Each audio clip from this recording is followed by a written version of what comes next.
What's up, Geminites? It's your boy Gem Mint. Welcome back to another one of my X-Men read-through reviews. This time we're going to take a look at the X-Tinction Agenda, so stay tuned.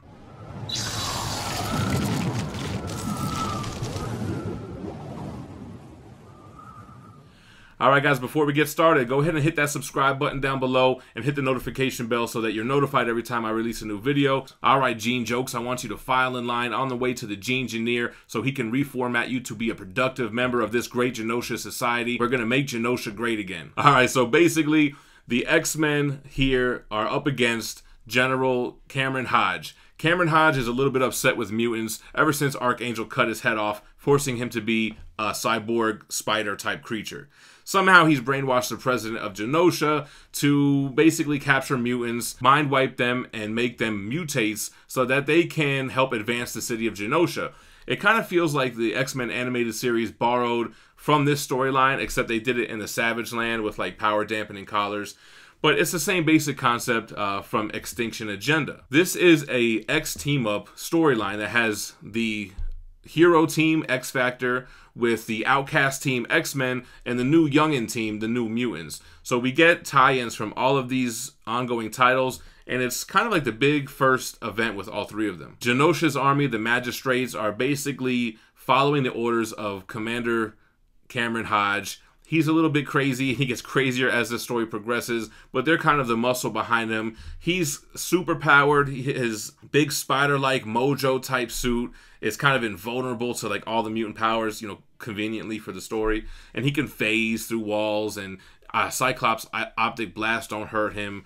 And one by one, they're picking off mutants and turning them into mutates to where the mutants have less and less of an army to combat the Magistrates, Hodge, and anyone else that might get in their way. I think that this picked up a lot more from the X-Men Omnibus Volume 1 that I did a review on with Chris Claremont and Jim Lee with Mark Silvestri. This one was more action-packed. You had Louise Simonson doing most of the writing here. You had Jim Lee and Rob Liefeld trading off pencil duties from the different titles. Like Liefeld was doing New Mutants. Then you had Jim Lee was doing X-Men.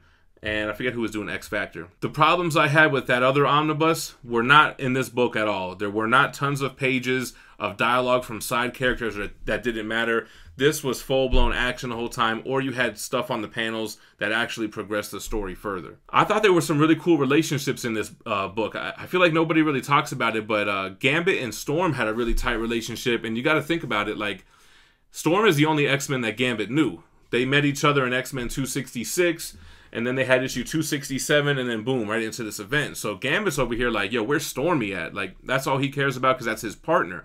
He even goes as far as saying that, no, that's my partner and I know how she acts. Storm kind of gets blamed for the predicament they're in here because when the Magistrates attack the Xavier School for Gifted Youngsters, she slams down the trapdoor shut, leaving the New Mutants below while the X-Men try to fight off the Magistrates up above. They get captured, and then Cable really blames Storm for her actions. He feels like she should have let them come up and fight with them, but she was just trying to do the right thing. You don't really see that relationship with Gambit and Storm as much anymore. I guess because they made Gambit and Rogue more of a thing, but it was cool to see that play out in this event because, like I said, they were a little tag team duo from the previous story arc. The other relationship that was dope was, of course, Wolverine and Jubilee. Jubilee is now in full Jubilee garb. She no longer looks like a little Robin sidekick. She's wearing her traditional yellow coat, but she's got the pink shirt, blue shorts as we know her today and throughout the animated series and such. So that was also a cool relationship because, you know, she's always saving Wolverine's ass, and they have a tight relationship. Awesome pencils by Jim Lee and a lot of those Wolverine, Psylocke, Jubilee panels. Instead of using power dampener collars, they have a mutant called Mind Wipe that's working for Cameron Hodge, and Mind Wipe basically dampens all their powers, which I'm not a big fan of in X-Men books. I'm like, you could just stop their powers like that. But anyway, you can't make it so that the mutants are OP, right? So Mind Wipe is making it an even playing field from the Genoshan Magistrates and the X-Teams. You have Havoc, who's been brainwashed. He's part of the Magistrates as well, but he's not a mindless zombie mutate. When Hodge and company kidnap the mutants and make them mutates, they shave their heads, they give them a number on their forehead, and they're basically just zombie-type robots with no will, no emotion. They can just follow orders. So a couple mutants get mind wiped here and turned into mutates. It happens to Rain, Wolfsbane. It happens to Storm. it happens to a few others as well. So we have to kind of save mutants that are getting captured. By the end of this run, Cameron Hodge has 9 mutants under his control, or either mutates or prisoners, and then there's just 10 others who have to come and kind of save the day. So that's the gist of X-Tinction Agenda. Let's flip through. They have beautiful artwork throughout this book by, like I said, Jim Lee, and Rob Liefeld had some good New Mutant stuff as well. So let's flip through that, and then we'll meet you back here. All right, so here's the cover of the Dust Jacket. You have a recolored Jim Lee cover. I forget which issue that is. Here's the spine, X-Tinction Agenda. You get some Cable, Wolverine, Psylocke fighting Cameron Hodge on the back, on the spine there. And then another recolored Jim Lee cover with X Factor on the front here. And here goes a defeated Cameron Hodge. This had a $50 cover price when it first came out. It does collect X-Men 235 through 238, which are prequels to not really X-Tinction Agenda. It's a prequel to the X-Men Omnibus that I did a review on already, that Volume 1. So it wasn't really necessary reading. I mean, I read it anyway, but it was before the Outback team got broken up, so it wasn't really that boring. It was all right. Then you have the issues that tie in. You have X-Men 270 through 272, New Mutants 95 through 97, and X Factor 60 through 62. Chris Claremont doing the X-Men stuff, Louise Simonson doing the New Mutants and X Factor stuff. And then I guess you have John Bogdanov doing the X Factor books, because I said, you know, Jim Lee did X-Men and Rob Liefeld did New Mutants. As always, the Dust Jacket on the left tells us about where we're at with the X-Men storyline, and then the right side has some blurbs about the creators. The hardcover itself looks really great. You have this red foil image on the front, same with on the spine. Looks really nice on the black leather type of hardcover with the old school 60s style X logo. Here goes the cover for New Mutants 97. Yeah, 97 right there. So like I said, these issues, these are taking place right after Inferno. So you're getting a little bit of like what happened with Madeline Pryor, with the Demon Sim and all that stuff. So this stuff, I mean, it's not really needed. This issue is crazy. I might do a whole separate video on this because Rogue gets like sexually assaulted in this issue. It's really crazy, man. Like, I don't know if she gets raped or what, but she definitely gets sexually assaulted. Because this is where they first capture Rogue and Wolverine, and they don't have any powers, so Rogue can finally be touched, and it looks like they touch her inappropriately. And that's why Captain Marvel has to take over her psyche. Anyway, let's keep it moving. We're going to get to the X-Tinction Agenda stuff. Alright, so part 1 of X-Tinction Agenda is in X-Men 270. You got a nice Havoc cover. Kind of shows the team so far. Marvel Girl Jean Grey is back. Storm is still a kid. And you have Gambit, a newly joined member of the team, along with Banshee and Forge. And you have the New Mutants. You got Boom Boom, Sunspot, Cannonball, Cable, Wolfsbane, Warlock, and Richter. Spoiler alert, but we do get the death of Warlock in New Mutants 95, I believe. Strong Guy again, not really being Strong Guy. Yeah, here goes the death of Warlock.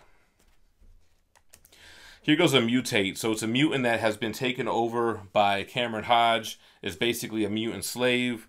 They have been using mutant slaves to make the country of Genosha prosperous. And that's kind of the agenda. Now here's our boy Cameron Hodge. You can see he's just a head on this big, huge Mojo type looking body. He's got this fake cardboard cutout of a body. I guess he was on camera or something like that. Awesome Jim Lee artwork. Here's the panel I showed off in the Facebook group.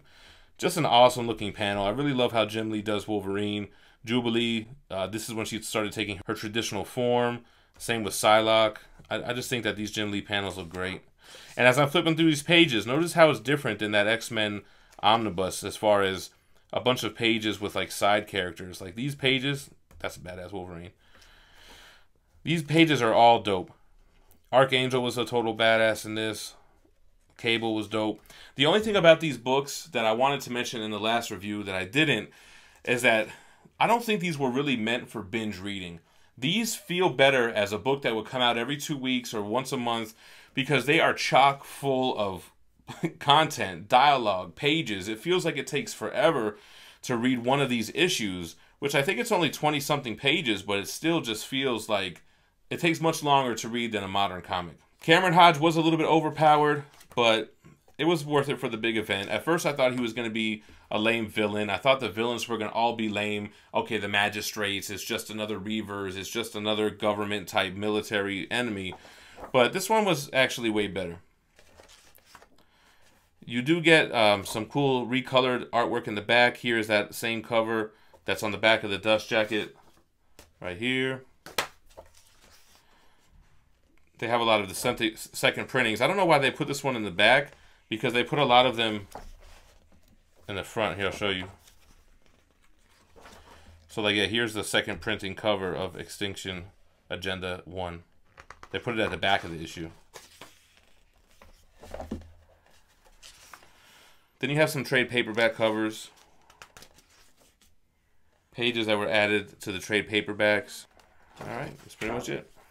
Alright, so I'm really glad that the X-Men books picked up. I was, like I said, disappointed with how slow the last book was. Now we're going to go into the X-Men Omnibus Volume 2 by Chris Claremont and Jim Lee, which is supposed to be really great. I know it ends starting with the adjectiveless X-Men, issues 1 through 10, you know, with the whole Magneto on the cover thing. So I'm down to jump into that. And we're going to do a little read-through till probably until we get to the new X-Men by Morrison, because I've already done videos on that, on Astonishing X-Men. So we're just going to do these collected editions that lead up to there. Let me know what you think about the X-Tinction Agenda in the comments below. Make sure to grab that like button before you leave and subscribe to the channel. So make sure to stay tuned for more. Stay minty fresh. Peace.